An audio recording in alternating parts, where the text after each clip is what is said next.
केंद्रीय मंत्री वीरेंद्र कुमार ने युवा आध्यात्मिक शिखर सम्मेलन 2025 का शुभारंभ किया है। उद्घाटन समारोह के दौरान सभा को संबोधित किया। उन्होंने कहा कि विकसित भारत के लिए नशा मुक्त युवा होना चाहिए। उन्होंने नशे के खिलाफ चल रहे जागरूकता अभियान के बारे में बताया है। वो चाहे सरदार भगत सिंह हो, चंद्रशेखर आजाद हो, खुदीराम बोस हो, इन सभी ने देश की आजादी के लिए अपना योगदान दिया, अपना जीवन न्यौछावर कर दिया। लेकिन आजादी के पश्चात युवाओं की भूमिका बदल गई थी।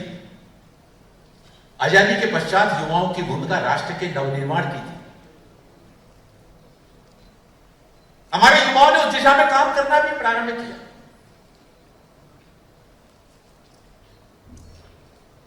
और इन वर्षों में देश को विकसित करने में युवाओं की सर्वाधिक महत्वपूर्ण भूमिका भी रही।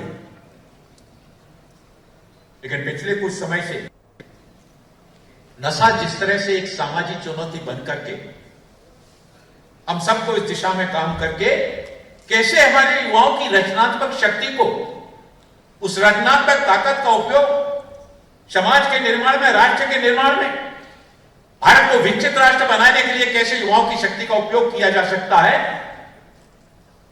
देश के पंतप्रधान आदरणीय नरेंद्र मोदी जी ने युवाओं की ताकत को पहचाना। बहुत सही बात कह रहे थे हमारे मनसुख भाई मांडविया जी कि युवा जब एक बार सोच लेता है तो असंभव से असंभव कार्य को भी, दुष्कर कार्य को भी संभव बना देता है। और हमारे देश का युवा